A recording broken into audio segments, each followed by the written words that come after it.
नमस्कार, देवभूमि समाचार में आपका स्वागत है। आपके साथ मैं रीना झा बालियान। खबरों का रुख करेंगे, लेकिन उससे पहले एक नजर डालते हैं इस वक्त की हेडलाइंस पर। बीजेपी के बड़बोले नेताओं के बयानों ने पार्टी के लिए खड़ी की मुश्किलें। अपनों से ही असहज हुई बीजेपी, 2027 की राह में चुनौतियों की भरमार।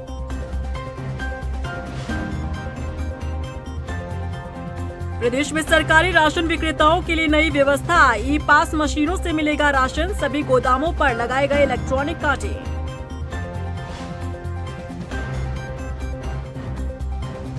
वक्फ संशोधन विधेयक को लेकर पूर्व सीएम हरीश रावत ने उठाए सवाल। वक्फ संशोधन बिल को बताया बीजेपी के ध्रुवीकरण के एजेंडे का हिस्सा। और राजधानी देहरादून में निजी स्कूलों की मनमानी पर लगेगी लगाम। 3 साल में 10% से ज्यादा फीस बढ़ाने पर होगी कार्रवाई। निजी स्कूलों पर चला जिलाधिकारी का चाबुक। 2027 की राह बीजेपी खुद के लिए जितना आसान मानकर चल रही थी, हाल के दिनों में पार्टी नेताओं द्वारा दिए गए बयान ने इसे उतना ही कठिन बना दिया है। अपनी ही सरकार पर सांसद त्रिवेंद्र सिंह रावत का बयान हो या फिर पहाड़ मैदान का मुद्दा, इन सब मामलों ने बीजेपी की मुश्किलें बढ़ा दी है। ऐसे में सवाल खड़ा होता है कि क्या बीजेपी में सब ठीक ठाक है? देखिए रिपोर्ट। 2027 के लिए बीजेपी की बड़ी मुश्किलें। पार्टी नेताओं के बयान ने 27 की राह की कठिन। कभी सांसद, कभी संगठन के बयान से पार्टी असहज। क्या बीजेपी में सब ठीक ठाक है? लगता है कि बीजेपी का ये समय ठीक नहीं चल रहा है। पार्टी के नेता ही कुछ ऐसा बयान एक के बाद एक दे रहे हैं जिसने बीजेपी की मुश्किलें बढ़ा दी है। 2027 की राह जिसे बीजेपी आसान मानकर चल रही थी, पार्टी नेताओं के बयान ने उस राह को और उतना ही कठिन कर दिया है। कभी सांसद का बयान तो कभी संगठन का बयान, जिसे डिफेंड करना पार्टी के लिए काफी मुश्किलों भरा हो गया है। अब हाल ही में हरिद्वार से सांसद त्रिवेंद्र सिंह रावत का अवैध खनन को लेकर दिया गया बयान अपनी ही सरकार पर अटैक के तौर पर देखा गया है। इसके बाद खनन सचिव पर बीजेपी सांसद त्रिवेंद्र सिंह रावत की अमर्यादित टिप्पणी ने और बवाल खड़ा कर दिया। इस मसले के बीच ही जब बीते दिन धामी सरकार ने नेताओं को दायित्व बांटे, तो उसमें त्रिवेंद्र सिंह रावत के नजदीकियों को साइडलाइन कर दिया गया, जो ये बताता है कि सरकार अपने धुन में है और सांसद अपने। वहीं संगठन की जिम्मेदारी संभाल रहे महेंद्र भट्ट ने भी प्रेमचंद अग्रवाल के लिए डैमेज कंट्रोल करते करते खुद ही पार्टी को डेंट पहुंचा दिया। प्रदर्शनकारियों को सड़क छाप बोलकर महेंद्र भट्ट बुरी तरह से फंसे, जिसे पार्टी डिफेंड भी नहीं कर पाई। वहीं त्रिवेंद्र सिंह रावत द्वारा अधिकारियों के लिए दिए गए अमर्यादित बयान पर महेंद्र भट्ट ने सांसद महोदय को ही सीख दे डाली। ऐसे में सवाल उठता है कि क्या बीजेपी में सब कुछ ठीक ठाक चल रहा है, क्योंकि प्रेमचंद अग्रवाल के बयान से शुरू मामले ने बीजेपी को बुरी तरह से उलझा दिया है। पहाड़ी मैदानी के मसले पर बीजेपी फंसती दिखी। 27 की राह में ये मुद्दा रोड़ा बनता दिखा तो प्रेमचंद अग्रवाल पर पार्टी ने बड़ा एक्शन लेते हुए इस्तीफा तक ले लिया। लेकिन फिर भी बीजेपी की मुश्किलें कम नहीं हुई। कभी सांसद अलग बोल रहे हैं तो वहीं सरकार अपने धुन में काम कर रही है, तो वहीं संगठन को कुछ समझ नहीं आ रहा। इस बीच विपक्ष को सत्ता पक्ष को घेरने का मौका मिल रहा है। हालांकि सीएम धामी के कामकाज की तारीफ तो दिल्ली से भी हो रही है। हाल ही में पीएम मोदी ने सीएम धामी के नाम पत्र लिखकर उनके काम की सराहना की। लेकिन बीजेपी की बात करें तो फिलहाल पार्टी कठिनाइयों के दौर से गुजरते दिख रही है। प्रदेश के किसी भी गांव में अब कम राशन सप्लाई नहीं होगा, क्योंकि सभी गोदाम पर इलेक्ट्रॉनिक कांटे लगा दिए गए हैं और अब इससे तोलकर ही विक्रेताओं को राशन मिलेगा। साथ ही इसी महीने से प्रदेश के 2 जनपदों में नई ई पास मशीनों से राशन वितरण की प्रक्रिया शुरू की जा रही है। इसके बाद मई से सभी 13 जिलों में ये व्यवस्था लागू हो जाएगी। राशन डीलरों का ये कहना था कि हमारे जितने भी गोडाउन्स हैं उन गोडाउन में जो है धर्म काटना लगना चाहिए या फिर इलेक्ट्रॉनिक मशीन लगनी चाहिए, इलेक्ट्रॉनिक वेइंग मशीन लगनी चाहिए। और उसका उस निर्देश का भी उस बैठक में पालन किया गया। और आज जो हमें कहते हुए खुशी हो रही है कि हमारे बड़े बड़े गोडाउन्स में जो है वो इलेक्ट्रॉनिक वेइंग मशीन जो है वो बहुत जगह पर लग गई है और कुछ जगहों पर लगातार लगने की जो कार्रवाई है वो गतिमान है। इसके साथ ही उनकी एक और महत्वपूर्ण मांग थी कि हमारे को जिस प्रकार से राष्ट्रीय खाद्य सुरक्षा योजना के अंतर्गत में हमारे जो राशन विक्रेता हैं उनको लगभग 180 रुपये प्रति कुंटल हम लाभांश के रूप में देते थे, लेकिन राज्यांश वाले जो हमारी SFI की योजना थी उसके राशन विक्रय करने पर कुंटल हम उन्हें 50 रुपये दिया करते थे, जो कि बहुत लाभांश का बहुत न्यूनतम राशि थी। उसको लेके भी विभाग के अधिकारियों को हमारे द्वारा निर्देश किया गया था और ये बताते हुए खुशी है कि यह भी प्रस्ताव शासन स्तर पर तैयार होकर आ गया है। बहुत जल्द जो है इसकी धनराशि भी 180 रुपये किए जाने के लिए विभाग ने अपना प्रस्ताव तैयार कर लिया है। उत्तराखंड में सरकार ने नए मुख्य सचिव की तैनाती कर दी है। राज्य के सबसे सीनियर IAS आनंद वर्धन अब सूबे के ब्यूरोक्रेसी के नए बॉस हैं। प्रशासनिक सेवा का लंबा अनुभव रखने वाले आनंद वर्धन अपने सौम्य लेकिन काम के मसले में सख्त तेवर वाले अफसर माने जाते हैं। अब सवाल ये है कि क्या आनंद वर्धन उत्तराखंड की ब्यूरोक्रेसी को लेकर बनी पुरानी धारणाओं को तोड़ पाएंगे? ये रिपोर्ट देखिए।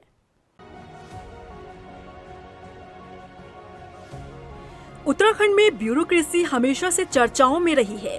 देहरादून स्थित सचिवालय से लेकर जिलों में तैनात अफसरों तक कब चर्चा में आ जाएं, कुछ नहीं कहा जा सकता। खास तौर पर सचिवालय में तैनात IAS अफसरों और सरकार के मंत्रियों के साथ तालमेल पर अक्सर चर्चाएं होती रहती हैं। कई बार मंत्री विधायक इस बात की दुहाई लेकर मुख्यमंत्री दफ्तर तक पहुंचते हैं कि अफसर उनकी बात नहीं सुनते। ब्यूरोक्रेसी को लेकर उत्तराखंड में पिछले कुछ वक्त में ऐसी धारणा पनपी है, इसमें दो राय नहीं है। हालांकि हाल ही में मुख्य सचिव के पद से रिटायर हुई राधा रतूड़ी, तो उनके पहले SS संधू के कार्यकाल में ये शिकायतें दूर हुई, लेकिन पूरी तरह से खत्म नहीं हो पाई। अब दारोमदार आनंद वर्धन पर है कि वो कैसे अपनी टीम को लेकर चलते हैं। ये तो हमारी जिम्मेवारी है ना। जैसे अभी आप ही लोगों ने पूछा कि नागरिक के लिए क्या करेंगे, तो ये समस्या का समाधान, सरलीकरण, निस्तारण, ये पूरी जो सरकारी व्यवस्था है उसकी जिम्मेवारी होती है और उसको आगे बढ़ाने की कोशिश की जाए। डेफिनेटली देखिए, इसमें हम सब मिल करके काम करेंगे, जो कार्य संस्कृति को और बेहतर करने की कोशिश करेंगे, क्योंकि सरकार जो भी काम करती है वो आम नागरिक के हित के लिए होती है, तो उसमें जो भी आवश्यक होगा वो कार्य किया जाएगा। उत्तराखंड के नए मुख्य सचिव आनंद वर्धन अपने सौम्य व्यवहार लेकिन कामकाज को लेकर अपने सख्त रवैये के लिए जाने जाते हैं। मुद्दों पर मुखर रहने वाले आनंद वर्धन ने अपना पदभार संभालने के पहले दिन इस बात की गवाही दे दी। दरअसल अवैध खनन के मसले पर सांसद त्रिवेंद्र सिंह रावत के जरिए सूबे के एक सीनियर IAS के लिए अमर्यादित शब्दों के प्रयोग पर आनंद वर्धन से जब सवाल पूछा गया तो उन्होंने बिना लाग लपेट अपनी बात मीडिया के कैमरे के सामने रख दी। देखिए, ब्यूरोक्रेसी भी समाज का एक अंग होता है। समाज का सभी अंग एक दूसरे का आदर, सम्मान और उसका सेल्फ रिस्पेक्ट और डिग्निटी को बनाए रखने की जिम्मेवारी समाज के सभी अंगों की है, तभी समाज आगे बढ़ सकता है सही तरीके से। फिलहाल आनंद वर्धन के आने के बाद सचिवालय के गलियारों में नई हलचल है। फाइलों पर कुंडली मारकर बैठने वाली कार्यशैली निशाने पर है और टेंशन में रहने वाले भी परेशान हैं। अब देखना ये होगा कि आनंद वर्धन के ब्यूरोक्रेसी के नए बॉस बनने के बाद ऐसे अफसरों का आनंद जारी रहता है या फिर पर कतरने की भी परंपरा शुरू होती है। वक्फ संशोधन बिल को लेकर सियासत गर्मा गई है। उत्तराखंड के पूर्व मुख्यमंत्री और कांग्रेस के वरिष्ठ नेता हरीश रावत ने कहा कि जिसके लिए बिल लाया जा रहा है वही इसका विरोध कर रहे हैं। उन्होंने कहा कि ये बिल वक्फ की अवधारणा को कुचलने वाला बिल है। हरीश रावत ने कहा कि ये बिल भी बीजेपी के ध्रुवीकरण के एजेंडे का हिस्सा है। बता दें कि लोकसभा में वक्फ संशोधन विधेयक 2024 को पेश किया गया। इस बिल का मकसद वक्फ संपत्तियों के रेगुलेशन और मैनेजमेंट में आने वाली समस्याओं और चुनौतियों का समाधान करना है। बिल हम तो उसका जिन बिंदुओं पर असहमति है विपक्ष की, हम उसका अपने पक्ष को रखेंगे और रख रहे होंगे वहाँ हमारे लोग जो है उन अपने पक्ष को। बल्कि हम चाहते थे कि चर्चा 12 घंटे हो, हम 12 घंटे हो, ताकि लोगों को मालूम हो सके कि वास्तविकता क्या है। आप वक्फ बिल जिसके कल्याण के लिए ला रहे हैं वही विरोध कर रहे हैं। आप उनसे बात करिए ना। आप थोपते हैं ऐसे बिल, तो एक तरफ जब इतना बढ़िया बिल है तो फिर उस बिल को का विरोध क्यों हो रहा है? जिनके लिए बना रहे हैं उनका वो विरोध क्यों कर रहे हैं? वो तो कह रहे हैं कि इससे तो वक्फ की आत्मा ही समाप्त हो जाएगी। ये तो वक्फ की धारणा को कुचलने वाला बिल है।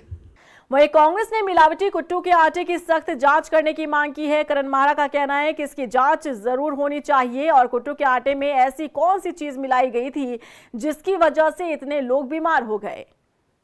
जांच जरूर बैठनी चाहिए। क्या आखिर ऐसी क्या चीज़ मिली जिससे 300 से ज़्यादा लोग जो है बीमार पड़ गए, उनकी जान पे आफत आ गई। और खाद्य विभाग क्या रहा है, जो बीच बीच में इंस्पेक्टर्स जाते थे, चेकिंग होती थी इत्यादि होती थी, वो अब कम हो गया है।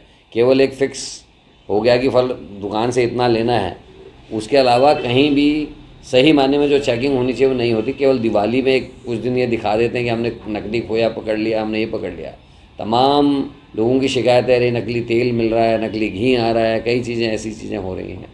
और कुट्टू के आटे में तो मेरे को लगता है कि गलती से कोई चीज़ मिल गई जिसकी वजह से ये हुआ है, लेकिन इसकी जांच जरूर होनी चाहिए कि कैसे ये घटना घटी।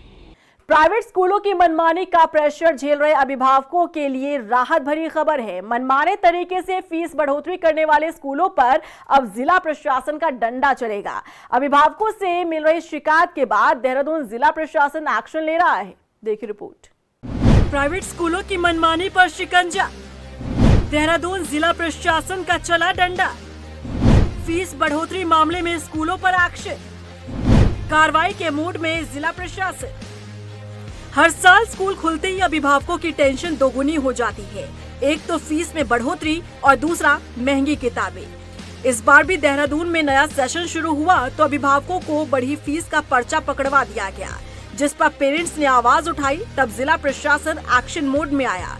अब प्राइवेट स्कूलों के पिछले 5 सालों के फीस स्ट्रक्चर की जांच की गई और निजी स्कूल संचालकों को सख्त हिदायत दी गई कि स्कूल फीस के लिए आरटीई एक्ट और प्रोविजन के अनुसार ही काम किया जाए। अभिभावक और बच्चों को किसी एक सुनिश्चित दुकान से किताबें और ड्रेस खरीदने के लिए भी बाध्य न किया जाए। एक्ट के हिसाब से स्कूल 3 साल में ज्यादा से ज्यादा 10% से अधिक फीस नहीं बढ़ा सकता। निजी स्कूल संचालकों को हिदायत देने के बाद भी यदि कहीं से मनमानी फीस बढ़ाने की शिकायत मिली तो स्कूल के खिलाफ कार्रवाई की जाएगी। सभी निजी स्कूल संचालकों को राज्य सरकार के नियमों और एनसीईआरटी की किताबों को लगाने सहित कई निर्देश दिए गए हैं। या फिर जो हमारे प्राइवेट स्कूल्स हैं, अगर वहाँ पर इनअप्रोप्रिएटली फी एनहांसमेंट्स किए जा रहे हैं, पेरेंट्स को एक्सप्लॉइट करने की कोशिश की जा रही है on the behest of increasing facilities, और स्पाइक्स की जा रही हैं फीस के वेरियस कंपोनेंट्स में, जो कि म्यूचुअली एग्रीवेबल नहीं है। सो जो हमारे प्रेवलेंट लॉज एंड रेगुलेशंस हैं स्टेट के, प्रेवलेंट हमारे ऑनरेबल कोर्ट्स के भी ऑर्डर्स हैं, उनको स्ट्रिक्टली इन्फोर्स करवाया जाएगा इन एनी मैनर। जो हमारा सिटीजन्स हैं उनका एक्सप्लॉयटेशन टॉलरेट नहीं किया जाएगा। वहीं इस बार जिला प्रशासन ने किताबों की दुकानों पर भी शिकंजा कसा है। महंगे दामों में किताबों को लेने के लिए पेरेंट्स पर प्रेशर डाला जाता है, जिसे लेकर भी जिला प्रशासन सख्त नजर आ रहा है। रेड टीम्स के रिपोर्ट्स के पश्चात मल्टीपल इरेगुलरिटीज वर रिपोर्टेड। जीएसटी जो हमारे टैक्स इवेजन हैं उनके एविडेंसेस गैदर किए गए थे टीम्स द्वारा। जो कस्टमर्स पेरेंट्स हैं उनके बयान आए हैं इस दिशा में। और secondly forged ISBN numbers and some books were found to be without ISBN और bar code. Original publishing houses को ट्रेसेबल नहीं है। थर्डली ओवर प्राइसिंग हो रही है। फोर्थली बिलिंग नहीं प्रोवाइड की जा रही है। तो all this violations and irregularities constitute serious crimes under BNS as well as GST laws and acts. तो उसी के चलते आगे ये पुलिस प्रशासन की संयुक्त कार्रवाई अमल में लाई गई और ये प्रवर्तन कार्रवाई निरंतर जारी रहेगी अनलेस बच्चों का पेरेंट्स का एक्सप्लॉयटेशन बंद नहीं होता। जिला प्रशासन द्वारा इस बार स्कूलों और किताबों की दुकानों पर शिकंजा कसने की कोशिश जारी है, क्योंकि हर बार स्कूल संचालक और किताबों के दुकानदार अभिभावकों को लूटने का काम करते हैं। लेकिन अब जिस तरह की व्यवस्था जिला प्रशासन द्वारा की जा रही है, तो ऐसे में माना जा रहा है कि अभिभावकों को राहत मिल सकती है। गदरपुर के खंड विकास अधिकारी सभागार में विधायक अरविंद पांडे के नेतृत्व में एक अग्निशमन से संबंधित जन जागरूकता बैठक का आयोजन किया गया। इस मौके पर अरविंद पांडे ने कहा कि गर्मी के सीजन में किसानों के खेतों में आग लगने की घटनाओं से काफी नुकसान होता है और इस बार इस तरह की घटना ना हो, इसके लिए पहले से ही जन जागरूकता अभियान चलाए जाएंगे। इस बैठक में वन अग्नि को लेकर भी कई सुझाव दिए गए। एक जन जागरूकता अभियान मैंने यहाँ के तहसीलदार को, एसडीएम को, बीडीओ को, इनको मैंने निर्देशित किया कि सभी जो ग्राउंड लेवल पे काम करते हैं, चाहे आंगनबाड़ी कार्यकर्त्री हों, चाहे स्वयं सहायता समूह वाले महिलाएं हों, चाहे आगे ब्लॉक से जुड़े हुए सेक्रेटरी हो गए, पंचायत सेक्रेटरी हो गए, पटवारी हो गए, छोटे लेवल के सभी कर्मचारी अधिकारी जिनसे बहुत बड़ा नुकसान बचाया जा सकता है, उनकी एक सामूहिक बैठक हमने बुलाई है ताकि इससे पके हुए गेहूँ के सीजन में किसी किसान के खेत में आगजनी ना हो, किसी का नुकसान ना हो। इस नाते एक जागरूकता अभियान के लिए बैठक बुलाई है। चंपावत में बीजेपी कार्यकर्ता श्याम नारायण पांडे को उत्तराखंड वन एवं पर्यावरण सलाहकार समिति के उपाध्यक्ष का दायित्व सौंपा गया है। दायित्व मिलने पर लोहाघाट में नगर मंडल अध्यक्ष गिरीश कुंवर के नेतृत्व में बीजेपी कार्यकर्ताओं ने मिठाई खिलाकर खुशी जताई, साथ ही जिम्मेदारी के लिए सीएम धार्मिक का आभार जताया। तो पहले जो वर्तमान में प्रदेश सरकार ने और हमारे मुखिया माननीय मुख्यमंत्री धामी जी ने वरिष्ठ कार्यकर्ताओं को जो दायित्व सौंपा है उसके लिए वो धन्यवाद के पात्र भी है, क्योंकि कार्यकर्ताओं को ये जिम्मेदारी भी देनी चाहिए और जिससे कार्यकर्ताओं का मनोबल भी बढ़ता है और काम करने वालों को उत्साह भी होता है। और जो जनपद चंपावत में श्याम नारायण पांडे जी को ये दायित्व मिला है, इसके लिए विशेष धन्यवाद देना चाहता हूं। वास्तव में वो पात्र थे। उत्तराखंड में जहां एक तरफ अवैध खनन के मसले पर सियासत गरमाती दिख रही है, तो वहीं बाजपुर से एक स्थानीय निवासी ने खनन माफियाओं के खिलाफ हाईकोर्ट में जनहित याचिका दायर की है। जनहित याचिका पर सुनवाई हुई और हाईकोर्ट ने उधम सिंह नगर एसएसपी को अवैध खनन पर रोक लगाने के लिए सख्त निर्देश दिए हैं। वहीं इस मामले में 4 अप्रैल को अगली सुनवाई होनी है। वहीं इस मुद्दे पर विपक्ष लगातार सवाल खड़े कर रहा है। सुल्तानपुर पट्टी में बिना स्वीकृत खनन पट्टों के वाटर पंप लगाकर मशीनों से अवैध खनन किया जा रहा है, जिस संदर्भ में मेरे द्वारा उप जिलाधिकारी और जिलाधिकारी महोदय को पूर्व में प्रार्थना पत्र दिया गया था, जिसमें कोई कार्रवाई नहीं हुई होने पर मेरे द्वारा माननीय उच्च न्यायालय नैनीताल में एक जनहित याचिका दायर की गई है, जिसमें माननीय उच्च न्यायालय ने जनहित को देखते हुए मशीनरी द्वारा वाटर पंप लगाकर अवैध खनन करने पर रोक लगा दी है। जिस बात को कांग्रेस लगातार उठा रही है कि भ्रष्टाचार शिष्टाचार बन चुका है, भ्रष्टाचार की जड़ें गहरी हो चुकी हैं, चारों तरफ भ्रष्टाचार का बोलबाला है, उसमें त्रिवेंद्र सिंह रावत जी ने मुहर लगाई है। जब सरकार के ही पूर्व मुख्यमंत्री कह रहे हैं कि खनन माफिया बेलगाम है, अफसरशाही बेलगाम है, एक गठजोड़ हो चुका है माफियाओं का, अफसरशाही का, तो सरकार क्यों सोई हुई है? सरकार के खिलाफ क्यों एक्शन नहीं लेती, कार्रवाई क्यों नहीं करती है? ऐसे अधिकारियों को क्यों खनन जैसे महत्वपूर्ण पदों पर आसीन किया गया है? खनन को बढ़ावा दे रहे हैं जो लोग, उनके खिलाफ क्या सरकार कार्रवाई करेगी? लालकुआं के मोटा हल्दू क्षेत्र में जमरानी नहर निर्माण के दौरान लोगों का विरोध यहां देखने को मिला। बता दें कि ग्रामीणों ने चेतावनी दी है कि बिना अनुमति के खनन को अंजाम दिया जा रहा है, उसे तुरंत रोका जाए और ऐसा ना होने पर उग्र आंदोलन की चेतावनी दी गई है। वहीं उप जिलाधिकारी तुषार सैनी ने कहा कि जमरानी परियोजना के तहत जयपुर खीमा गांव में नहर का निर्माण कार्य चल रहा है, जिसमें नहर से पुराना खनन सामग्री निकाली गई। उन्होंने बताया कि ग्रामीणों की मांग पर खनन निकासी स्टॉक पर तत्काल रोक लगा दी है। हल्द्वानी के चौसला गांव में बाहरी व्यक्तियों द्वारा लगातार खरीदी जा रही जमीन और डेमोग्राफिक चेंज को लेकर हिंदूवादी संगठनों ने प्रदर्शन किया। इस दौरान प्रदर्शन कर रहे लोगों का कहना है कि चौसला गांव में 1 साल पहले डेमोग्राफिक चेंज होने और बाहरी व्यक्तियों द्वारा लगातार ग्रामीण क्षेत्र में जमीन खरीदकर रजिस्ट्री किए जाने की शिकायत की गई थी, लेकिन आज तक कोई संज्ञान नहीं लिया गया। लिहाजा पूरे मामले में कार्रवाई की मांग को लेकर प्रदर्शन किया गया। वहीं एसडीएम परितोष वर्मा का कहना है कि संबंधित मामले में जांच कर रिपोर्ट कुमाऊं कमिश्नर को सौंप दी गई है।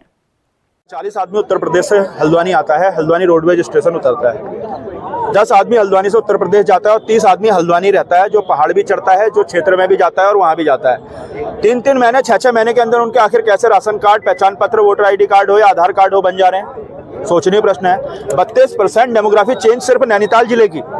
चौसला में 19 परिवार हिंदुओं के हैं और 70 परिवारों ने पिछले 3-4 साल के अंदर जमीनें खरीद ली। 2024 में जब मैंने SDM हल्द्वानी और तहसीलदार हल्द्वानी को शिकायत करी थी, मेरे पास आज भी एविडेंस है, वो शिकायत पे 30 रजिस्ट्रियाँ वहाँ पे हुई थी। 40 रजिस्ट्रियाँ 2024 फरवरी के बाद हुई हैं। तो आखिर इसका जवाब कौन देगा भाई? मैंने इनसे 4 दिन पहले कहा है कि मैं आपसे सवाल के जवाब लेने आ रहा हूँ, तो इनने कहा मैं नियम के हिसाब से काम करता हूँ, जो मेरा नियम होगा उस हिसाब से काम करूँगा। देखिए, ग्राम चौसला में जो खरीद फरोख्त हो रही है, इसके संबंध में स्थानीय जनप्रतिनिधि माननीय आयुक्त महोदय से मिले थे और एक ज्ञापन भी प्रेषित किया था। उसी का संज्ञान लेते हुए ग्राम चौसला का निरीक्षण तहसील की टीम से कराया गया और ये पाया गया कि वहाँ पे जो भूमिधरी भूमि है उसको कई बार विक्रय किया जा रहा है, छोटे छोटे हिस्सों में विक्रय किया जा रहा है। और इसी को दृष्टिगत रखते हुए एक रेरा के अंतर्गत रिपोर्ट जिलाधिकारी महोदय के माध्यम से प्रेषित की गई है, क्योंकि ये प्राधिकरण से बाहर का क्षेत्र है, इस कारण इसको जिलाधिकारी महोदय के माध्यम से रेरा को प्रेषित किया गया है। वहीं हरिद्वार जिले में भी कुट्टू के आटे से लोगों की तबीयत बिगड़ने के बाद खाद्य सुरक्षा विभाग अलर्ट मोड पर है। जिले भर में सघन चेकिंग अभियान जारी है। जांच टीम ने थोक और रिटेल विक्रेताओं के प्रतिष्ठानों पर निरीक्षण किया और 3 कारोबारियों के यहां से कुट्टू के आटे के सैंपल जब्त कर जांच के लिए भेजे। काफ़ी लोग हमारे जिले में भी बीमार हुए थे, जिस परिप्रेक्ष्य में हमारे खाद्य आयुक्त द्वारा निर्देश किया गया कि हर जगह पूरे जनपद में सघन अभियान चला जाएगा। उसी को देखते हुए आज हमने 3 टीमें बनाई थी। 3 टीमों में से एक टीम जिसमें मैं स्वयं नेतृत्व कर रहा था, हमारे साथ SDM साहब भी थे, तो ये भगवानपुर में गए। वहाँ पे हमने 3 सैंपल कुट्टू के आटे के लिए और लगभग 25 किलो कुट्टू का आटा हमने जब्त भी किया, उसको हमने डिस्ट्रॉय करने की प्रक्रिया में है। देहरादून नगर निगम का वित्तीय वर्ष 31 मार्च को खत्म हो चुका है और नगर निगम के साल 2024 से 25 के वित्त वर्ष में 57 करोड़ से अधिक का राजस्व खाते में जमा हुआ है। नगर निगम का ये आंकड़ा पिछले साल की तुलना में 3 करोड़ से अधिक का है। पिछले साल नगर निगम के खाते में 54 करोड़ रुपए भवन कर जमा हुआ था। वहीं जिन बकायेदारों ने टैक्स जमा नहीं किया, उनकी पेनल्टी के साथ बिल उन्हें भेजा जाएगा। कर के द्वारा नगर निगम की आय होती है, वो बहुत ही महत्वपूर्ण स्रोत है और इसको ध्यान में रखते हुए इस वर्ष लक्ष्य बनाया गया था कि लगभग 60 करोड़ तक का शुद्ध जमा कर लिया जाए और इसके सापेक्ष कई प्रकार से जन जागरूकता अभियान चलाते हुए, वार्डवार कैंप लगाते हुए और साथ ही साथ डिजिटल प्रयास करते हुए भी, जैसे कि व्हाट्सएप के माध्यम से भी जो बकायेदार हैं उनको भवन कर जमा करने की सुविधा उपलब्ध कराई गई थी। तो उसी क्रम में व्हाट्सएप की यदि बात करें तो उसी से लगभग 1 करोड़ तक की धनराशि हमें मात्र 1.5 महीने में प्राप्त हुई है और यदि पूरे वित्तीय वर्ष की बात करें तो लक्ष्य के सापेक्ष लगभग 57 करोड़ का कुल शुद्ध जमा और साथ ही अगर छूट की बात करें, छूट मिलाते हुए लगभग 68 करोड़ का डिमांड जो होता है एनुअल रिकवरी पूरी की गई है। So I think that is one of the मतलब बिगेस्ट अचीवमेंट्स हमारे जो टैक्स कलेक्शन टीम है, हम उसको बधाई देते हैं and I think they have done excellent job this. Dehradun के कोतवाली नगर क्षेत्र स्थित मोती बाजार की एक दुकान से संदिग्ध परिस्थितियों में 20 वर्षीय युवक का शव बरामद किया गया। मौके पर पहुंची पुलिस ने शव को कब्जे में लेकर पोस्टमार्टम के लिए भेजा और मामले की जांच शुरू की है। आपको बता दें कि फिलहाल मौत की असल वजह पता नहीं चल पाई है। पुलिस दुकान के कर्मचारियों समेत आसपास के लोगों से जानकारी जुटाने की कोशिश कर रही है। हमारा थाना कोतवाली नगर का जो मोती बाज़ार और प्रिसाइसली टमाटर वाली गली जो है, तो वहाँ पर एक शटर दुकान थी। तो जब उसका शटर जो है दुकान मालिक के द्वारा खोला गया तो उसको एक जो लड़का तकरीबन 21-22 साल का, जो कि कई दिनों से वहीं रह रहा था, किराए पे रहता था उनके यहाँ, तो उसको देखा कि एक जो टेबल है कि उसके ऊपर वो औंधे मुँह लेटा हुआ था। उसके द्वारा उसको हिलाया डुलाया गया, तो जब कोई हलचल नहीं तो उसके द्वारा फिर सूचना दी गई पुलिस को। पुलिस के द्वारा मौका मुआयना किया गया है उसमें और हमारी जो फील्ड यूनिट है वो भी उसमें लगा दी गई है, जो कि एविडेंस इकट्ठा कर रही है। और बाकी अभी तो थोड़ी डेथ जो उनके जो लग रहा है कि मृत्यु जो है, तो उसका जो असल कारण है अभी उसका जब पंचायतनामा और PM हो जाएगा तो उसके बाद ही वो जानकारी हो पाएगी। अल्मोड़ा में राष्ट्रीय नीति संगठन ने कोसी नदी पर पुल का निर्माण, सड़क डामरीकरण समेत कई मांगों को लेकर एक दिवसीय भूख हड़ताल किया और मांग पूरी न होने पर सरकार के खिलाफ प्रदर्शन की चेतावनी दी। राष्ट्रीय नीति संगठन के अध्यक्ष ने कहा कि सड़क पर डामरीकरण, कोसी नदी पर पुल का निर्माण करने और भारत रत्न पंडित गोविंद बल्लभ पंत के नाम से बने GIC खूंट विद्यालय में उचित व्यवस्थाएं न होने से परेशानियों का सामना करना पड़ रहा है। इन समस्याओं के समाधान को लेकर गुहार लगाई जा रही है। देखिए, आज हमारा धरना 2 सूत्रीय मांगों को लेकर के है। सबसे पहला जो हमारा गोविंद बल्लभ पंत जी की धरती है, खूंट ग्राम चाण सेनार रोंडाल में कोसी नदी पर अल्मोड़ा को जोड़ते हुए एक रोड में पुल बनना है और सड़क 7 साल से कटी है, उसका डामरीकरण करना है। उस मुद्दे को लेकर के हमने पहले भी प्रेस वार्ता की थी और आपके लोकप्रिय चैनल के माध्यम से भी कहीं ना कहीं हमने इस बात को उजागर किया था। तो अभी तक सरकार ने इस बात पे कोई संज्ञान नहीं लिया, तो आज हमने एक दिवसीय धरने का ऐलान किया और आगे आने वाले समय में अगर सरकार अभी भी नीचे थी तो हम इसको आगे बढ़ाएंगे। और दूसरी मांग है हमारी, गवर्नमेंट इंटर कॉलेज GIC खूंट में बच्चों को पानी की व्यवस्था वहां पर नहीं है। हम ये स्पष्ट कहना चाहते हैं कि 3 साल बेमिसाल की बात की जा रही, तो स्कूल में कम से कम पानी की व्यवस्था सुनिश्चित की जाए। और इसी के साथ फिलहाल इस बुलेटिन में बस इतना ही, लेकिन चलते चलते एक नजर डालते हैं इस वक्त की हेडलाइंस पर। बीजेपी के बड़बोले नेताओं के बयानों ने पार्टी के लिए खड़ी की मुश्किलें, अपनों से ही असहज हुई बीजेपी, 2027 की राह में चुनौतियों की भरमार।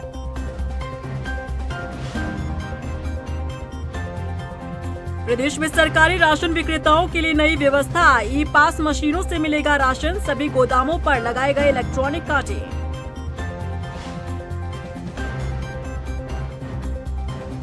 वक्फ संशोधन विधेयक को लेकर पूर्व CM हरीश रावत ने उठाए सवाल, वक्फ संशोधन बिल को बताया बीजेपी के ध्रुवीकरण के एजेंडे का हिस्सा।